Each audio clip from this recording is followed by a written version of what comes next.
और केंद्र में जब पहली सरकार बनी थी कांग्रेस पार्टी की,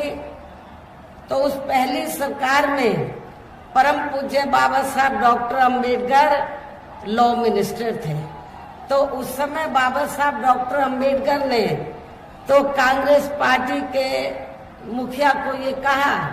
पंडित जवाहरलाल नेहरू एंड कंपनी के लोगों को ये कहा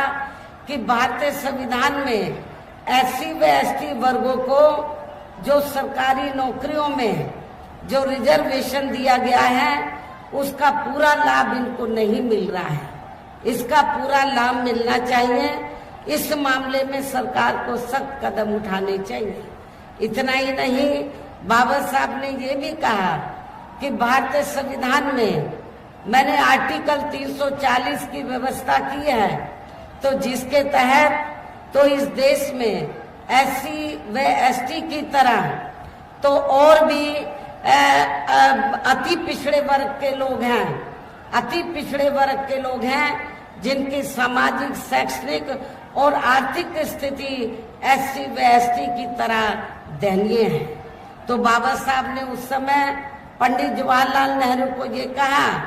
कि इनको भी, जो अति पिछड़े वर्ग के लोग हैं, इनको भी आरक्षण की सुविधा मिलनी चाहिए और आपको आर्टिकल 340 के तहत कमीशन बैठाकर इनको रिजर्वेशन देना चाहिए। लेकिन कांग्रेस पार्टी की सरकार ने बाबा साहब डॉक्टर अंबेडकर की बात को नहीं माना, जिससे दुखी होकर, और भी कई कारण थे जिससे दुखी होकर फिर परम पूज्य बाबा साहब डॉक्टर अंबेडकर को लॉ मिनिस्ट्री से इस्तीफा देना पड़ा था। लेकिन आज वही कांग्रेस पार्टी के उनके चेले चाटे क्या कहते हैं कि हम आरक्षण के खिलाफ नहीं हैं, हम संविधान के खिलाफ नहीं हैं, लेकिन इनके पुरखों ने तो संविधान के खिलाफ जाकर काम किया और रिजर्वेशन का पूरा लाभ आप लोगों को नहीं दिया था, ना कोई कमीशन बैठाया था। ये सब किसी से छिपा नहीं है। लेकिन वोट की खातिर आज उनके जो चेले चाटे हैं या उनके अनुयायी हैं, तो आज वोट की खातिर आरक्षण को लेकर बड़ी बड़ी बातें कर रहे हैं। इस मामले में बीजेपी भी कोई पीछे नहीं है, जबकि इन सभी पार्टियों की नियत, सोच जो है वो रिजर्वेशन के खिलाफ है, और जिसकी वजह से ही फिर हमें बीएसपी बनाने की जरूरत पड़ी। यदि कांग्रेस पार्टी ने शुरू में अपनी जिम्मेवारी को ईमानदारी, निष्ठा से निभाया होता तो हमें बीएसपी बनाने की जरूरत नहीं पड़ती। और इतना ही नहीं, फिर जिसकी वजह से ही फिर पिछले कई वर्षों से बीजेपी व इनके सहयोगी दल केंद्र एवं काफी राज्यों की भी सत्ता में काबिज हो गए हैं, लेकिन इनकी भी ज्यादातर रही जातिवादी, पूंजीवादी, संकीर्ण, सांप्रदायिक व द्वेषपूर्ण नीतियों एवं कार्य प्रणाली आदि से तथा इनकी कथनी व करनी में भी काफी अंतर होने की वजह से अब ऐसा लगता है इस बार ये पार्टी भी, यानी कि भारतीय जनता पार्टी भी केंद्र की सत्ता में आसानी से वापस आने वाली नहीं है, बशर्ते यदि ये चुनाव इस बार फ्री एंड फेयर होता है तथा आम चर्चा के मुताबिक वोटिंग मशीनों में भी कोई गड़बड़ी आदि नहीं की जाती है। और वैसे भी इस बार चुनाव में इनकी कोई भी पुरानी एवं नई चल रही नाटकबाजी, जुमलेबाजी व गारंटी आदि काम में आने वाली नहीं है, क्योंकि अब देश की जनता काफी हद तक इस बात को समझ चुकी है कि इनकी पार्टी ने अब तक देश के विशेषकर गरीबों, कमजोर तबकों, मध्यम वर्गीय एवं अन्य मेहनतकश लोगों को जो इन्हें अच्छे दिन दिखाने के असंख्य प्रलोभन भरे वायदे किए हैं तथा अनेकों हवाई व कागजी गारंटी आदि भी दी है, तो उनका जमीनी हकीकत में अभी तक भी इन्होंने लगभग 1/4 हिस्सा भी कार्य पूरा नहीं किया है, बल्कि इसके स्थान पर इनका ज्यादातर समय व ताकत भी यहाँ इनके अपने चहेते रहे बड़े बड़े पूंजीपतियों एवं धन्ना सेठों को ही ज्यादा से ज्यादा मालामाल व धनवान आदि बनाने में तथा इन्हें हर स्तर पर छूट देने में व बचाने में ही लगी रही है, जिनके अधिकांश आर्थिक सहयोग से ही ये पार्टी व अन्य पार्टियां भी अपना संगठन चलाती हैं तथा चुनाव आदि भी लड़ाती हैं, जिसका काफी कुछ खुलासा बॉन्ड की आई रिपोर्ट से भी हो जाता है। और इस संबंध में वैसे आप लोगों को ये मालूम है कि अभी कुछ दिन पहले बॉन्ड के संबंध में तो माननीय सुप्रीम कोर्ट ने जो सख्त कदम उठाया और जब रिपोर्ट का खुलासा हुआ, मीडिया में रिपोर्ट छपी, तो उससे ये स्पष्ट हो गया कि इस देश में कांग्रेस, बीजेपी, अन्य सभी विरोधी पार्टियों ने इस देश के बड़े बड़े पूंजीपतियों व धन्ना सेठों से अपनी पार्टी के संगठन को चलाने व चुनाव आदि लड़ाने के लिए बॉन्ड के जरिए अरबों खरबों रुपया इस देश के बड़े बड़े पूंजीपतियों व धन्ना सेठों से लिया है। लेकिन आप लोगों को ये जानकर खुशी होगी कि बहुजन समाज पार्टी ही देश में एकमात्र ऐसी पार्टी है जिसने एक भी रुपया किसी भी बड़े पूंजीपति व धन्ना सेठ से नहीं लिया है। ये रिपोर्ट में उजागर हुआ है। इसलिए हमारी पार्टी हर साल बीएसपी मेंबरशिप के जरिए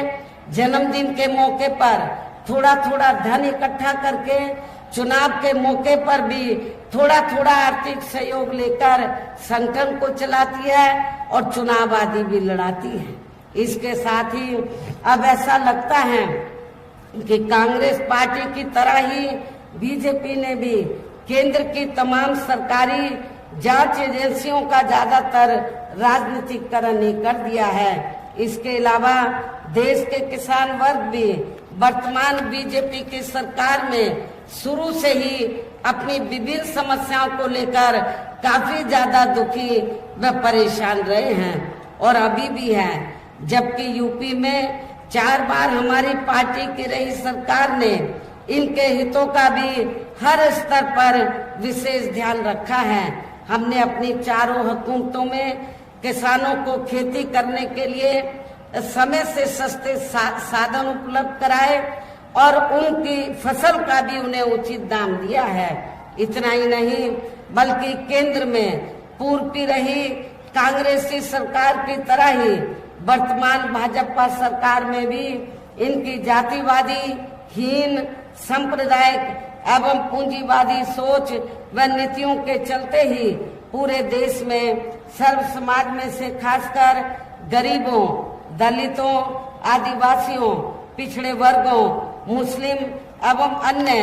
धार्मिक अल्पसंख्यक समाज के लोगों का भी पूर्ण रूप से विकास व उत्थान आदि नहीं हो सका है। और इस संदर्भ में वैसे आप लोगों को ये मालूम है कि पूरे देश में यहाँ दलितों, आदिवासियों एवं अन्य पिछड़े वर्गों का सरकारी नौकरियों में वर्षों से अधूरा पड़ा आरक्षण का कोटा भी अभी तक पूरा नहीं भरा गया है। विशेषकर एससी व एसटी वर्गों के सरकारी कर्मचारियों का पदोन्नति में आरक्षण भी अब काफी हद तक प्रभावहीन ही बना दिया गया है। और खासकर जब समाजवादी पार्टी यहाँ सत्ता में थी तो उस समय तो इनका पदोन्नति में आरक्षण ही समाजवादी पार्टी की सरकार ने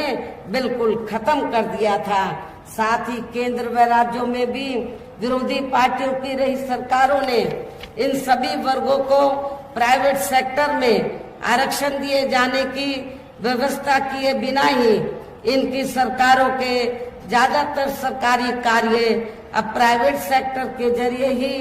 इनके बड़े बड़े पूंजीपतियों व धन्ना सेठों आदि को ही दिए जाने के कारण अब इनको पूरे देश में आरक्षण का बहुत कम ही लाभ मिल पा रहा है। इसी प्रकार इनका अन्य और मामलों में भी शोषण व उत्पीड़न आदि होना अभी तक भी बंद नहीं हुआ है। इनके साथ साथ मुस्लिम व अन्य धार्मिक अल्पसंख्यक समाज के लोगों की भी हालत हर स्तर पर यहाँ काफी ज्यादा खराब व दयनीय बनी हुई है, जिसका काफी कुछ खुलासा सच्चर कमेटी की रिपोर्ट में भी किया गया है। इतना ही नहीं बल्कि पिछले कुछ वर्षों से केंद्र व अधिकांश राज्यों में भी बीजेपी व आरएसएस की सरकारों के चलते हुए अब इनका विकास में उत्थान आदि होना भी काफी हद तक बंदशाही हो गया है। आए दिन इन पर खासकर हिंदुत्व की आड़ में हो रही जुल्म जाति भी यह काफी ज्यादा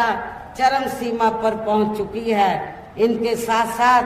अपर कास्ट समाज में से विशेषकर गरीब लोगों की भी हालत हमें कोई खास अच्छी नजर नहीं आती है। इनकी गलत कृषि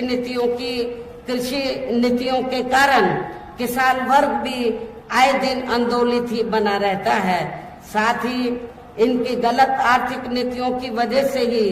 देश की अर्थव्यवस्था पर भी इसका काफी बुरा प्रभाव पड़ा है, जिससे अब विशेषकर छोटे एवं मध्यम वर्गीय व्यापारी वर्ग भी काफी ज्यादा दुखी व परेशान है। और अब केंद्र में पूर्व की रही सरकारों की तरह ही वर्तमान भाजपा सरकार में भी यहाँ पूरे देश में गरीबी, बेरोजगारी एवं महंगाई आदि भी लगातार काफी ज्यादा बढ़ रही है। देश में हर स्तर पर फैला भ्रष्टाचार भी अभी खत्म नहीं हुआ है। ऐसे में अब आप लोगों को देश में हो रहे लोकसभा आम चुनाव में कांग्रेस, बीजेपी व इनकी सहयोगी पार्टियों को भी केंद्र की सत्ता में आने से जरूर रोकना है। जिनकी गलत नीतियों व गलत कार्य प्रणाली आदि को आप लोग काफी हद तक आजमा भी चुके हैं। ऐसी स्थिति में अब ये विरोधी पार्टियां इस चुनाव में भी किस्म किस्म के साम दाम दंड भेद आदि अनेकों हथकंडे इस्तेमाल करके केंद्र की सत्ता में आने की भी पूरी कोशिश में लगी हैं, जिनसे अपनी पार्टी के लोगों को हर स्तर पर काफी ज्यादा सावधान रहना है। और इस मामले में विरोधी पार्टियां अपने अपने पक्ष में हवा बनाने के लिए खासकर मीडिया, ओपिनियन पोल व सर्वे आदि का जो बड़े पैमाने पर इस्तेमाल कर रही हैं, तो उनसे भी अपनी पार्टी के लोगों को बिल्कुल भी गुमराह नहीं होना है। इसके साथ ही विरोधी पार्टियों के विभिन्न रूपों में जारी किए गए इनके हवाई व प्रलोभन भरे चुनावी घोषणा पत्रों एवं वायदों आदि के बहकावे में भी अपनी पार्टी के लोगों को कतई नहीं आना है, जिन्हें ये पार्टियां चुनाव खत्म होने के बाद ज्यादातर अमल में नहीं लाती हैं। और अब जिन पर से देश की जनता का अधिकांश विश्वास ही उठ गया है। यही खास वजह है कि हमारी पार्टी किसी भी चुनाव में अपनी पार्टी का कोई भी चुनावी घोषणा पत्र आदि जारी नहीं करती है। वैसे भी हमारी पार्टी किसी भी मामले में कहने में बहुत कम बल्कि कार्य करके दिखाने में ही ज्यादा विश्वास रखती है। और इस बात का सबसे बड़ा सबूत ये है कि उत्तर प्रदेश में 4 बार हमारी पार्टी के नेतृत्व में रही सरकार ने चुनाव में अपनी पार्टी के बिना कोई जारी किए गए चुनावी घोषणा पत्र के ही प्रदेश व आम जनहित में काफी कुछ ऐतिहासिक कार्य किए हैं, जिनकी अब देश में अधिकांश पार्टियों की सरकारें काफी नकल भी कर रही हैं। जबकि इस मामले में हमारी पार्टी का ये कहना है कि यदि इन पार्टियों के स्थान पर केंद्र में हमें अपनी पार्टी की सरकार बनाने का मौका मिलता है, तो तब फिर हमारी पार्टी की बनी सरकार केंद्र में यहाँ अब तक रही सभी विरोधी पार्टियों की सरकारों की तरह केवल हवाई व कागजी कार्य आदि नहीं करेगी, बल्कि उत्तर प्रदेश की तरह ही जमीनी हकीकत में ठोस कार्य करके दिखाएगी। और इस संदर्भ में खासकर मैं ये कहना चाहूंगी कि केंद्र द्वारा देश में पिछले कुछ समय से अति गरीब परिवारों को अस्थायी तौर पर फ्री में जो थोड़ी सी खाद्य सामग्री दी जा रही है, राशन आदि दिया जा रहा है, तो उससे इनका स्थायी तौर पर भला होने वाला नहीं है। और वैसे भी इनकी ये जटिल समस्या देश में हर हाथ को काम देने से ही केवल दूर हो सकती है, जिसकी तरफ हमारी पार्टी की बनी केंद्र की सरकार जरूर विशेष ध्यान देगी। लेकिन इस संबंध में मैं आपको सावधान भी करना चाहती हूँ कि आप लोगों को जो थोड़ा सा पिछले कुछ समय से फ्री में जो राशन दिया जा रहा है, तो ये कोई बीजेपी की देन नहीं है, आरएसएस की देन नहीं है, बल्कि आप लोग जो देश की जनता जो केंद्र की सरकार को जो टैक्स देती है, टैक्स के जरिए केंद्र की सरकार के पास जो पैसा जमा होता है, उस पैसे से आप लोगों को ये राशन आदि दिया जा रहा है। ये कोई बीजेपी आपको अपनी जेब से ये राशन पानी आदि नहीं दे रही है। तो इसलिए आप लोगों को इनके बहकावे में कतई नहीं आना है, बल्कि आप लोगों को अपना एक एक वोट बहुजन समाज पार्टी को हर प्रकार की सावधानी बरतते हुए देना है। साथ ही पिछले कुछ वर्षों से आए दिन बढ़ रही गरीबी, बेरोजगारी व महंगाई आदि से भी जनता बहुत ज्यादा दुखी व परेशान है, जिसे भी आर्थिक नीतियों में तब्दीली करके जरूर दूर किया जाएगा। धर्म की भी आड़ में पिछले कुछ वर्षों से खासकर मुस्लिम समाज के लोगों का द्वेष की भावना से जो इनका काफी ज्यादा शोषण व उत्पीड़न आदि किया जा रहा है, तो उसे भी जरूर रोका जाएगा। और ये सब हमने अपनी यूपी की रही सरकार में करके भी दिखाया है। इसके अलावा हमने यूपी में सर्व समाज में से गरीब एवं बेरोजगार लोगों को बेरोजगारी भत्ता आदि न देकर उन्हें बड़ी तादाद में रोटी रोजी के साधन भी उपलब्ध कराए हैं। जो अब ये कार्य भी अधिकांश ठंडे ही पड़े हैं, जिनको फिर केंद्र में बीएसपी की सरकार बनने पर प्राथमिकता दी जाएगी। कहने का तात्पर्य यह है कि देश में इस समय हो रहे लोकसभा चुनाव में विरोधी पार्टियों के जारी किए गए इनके हवाई व प्रलोभन भरे चुनावी घोषणा पत्रों आदि के बहकावे में अब यहाँ खासकर देश के अति गरीबों, मजदूरों, बेरोजगारों एवं अन्य मेहनत कश लोगों को बिल्कुल भी नहीं आना है। और अब इन्हें ऐसी सभी विरोधी पार्टियों को हर हालत में केंद्र की सत्ता में आने से जरूर रोकना है, जिनकी कथनी व करनी में काफी अंतर रहा है तथा जिन्हें ये लोग बरसों से आजमा भी चुके हैं। ऐसे में अब मेरा यही कहना है कि आप लोगों को अपने खुद के व अपने प्रदेश, क्षेत्र एवं देश के भी हित में अपने वोटों को यहाँ कांग्रेस, बीजेपी व अन्य विरोधी पार्टियों को न देकर केवल अपनी एकमात्र हितैषी पार्टी बहुजन समाज पार्टी को ही देना है। जो ये पार्टी उत्तर प्रदेश की तरह ही केंद्र में भी अपनी पार्टी की सरकार बनने पर फिर पूरे देश में यहाँ अपनी पार्टी की सर्वजन हिताय व सर्वजन सुखाय की नीतियों पर आधारित सरकार चलाएगी। इसके साथ साथ केंद्र से जुड़ी आपके क्षेत्र की जो भी यहाँ स्थानीय समस्याएं होंगी, तो उन्हें भी फिर दूर करने का हर संभव पूरा प्रयास किया जाएगा। साथ ही यहाँ गरीबों, मजदूरों, बेरोजगारों, कर्मचारियों, किसानों, छोटे व्यापारियों एवं अन्य मेहनत कश लोगों के हितों का भी विशेष ध्यान रखा जाएगा। सर्व समाज में से खासकर दलितों, आदिवासियों, पिछड़े वर्गों, मुस्लिम व अन्य धार्मिक अल्पसंख्यक समाज के लोगों के विकास व उत्थान के साथ साथ हर स्तर पर इनकी सुरक्षा आदि के लिए भी सख्त कदम उठाए जाएंगे। और तभी फिर यहाँ वास्तव में अपने देश के महान संतों, गुरुओं व महापुरुषों में भी विशेषकर महात्मा ज्योतिराव फूले श्री छत्रपति शाहू जी महाराज, श्री नारायण गुरु, बाबा साहब डॉक्टर भीमराव अंबेडकर एवं मान्यवर श्री कांशीराम जी आदि का अधूरा रहा सपना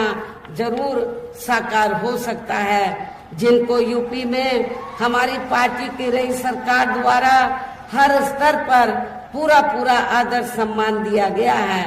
इन्हीं खास बातों के साथ ही अब मेरा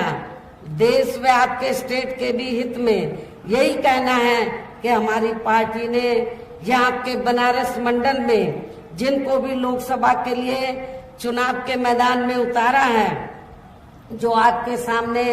मंच पर भी मौजूद हैं, तो उन्हें आपको जरूर कामयाब बनाना है, जिसके लिए यहाँ पार्टी के सभी स्तर के छोटे बड़े पदाधिकारी एवं कार्यकर्तागण आदि पूरे जी जान से लगे हैं। और अब अंत में मेरा यही कहना है कि आप लोगों को वोट पड़ने वाले दिन यहाँ बीएसपी के अपने सभी लोकसभा उम्मीदवारों को, अर्थात हमने बनारस मंडल में जौनपुर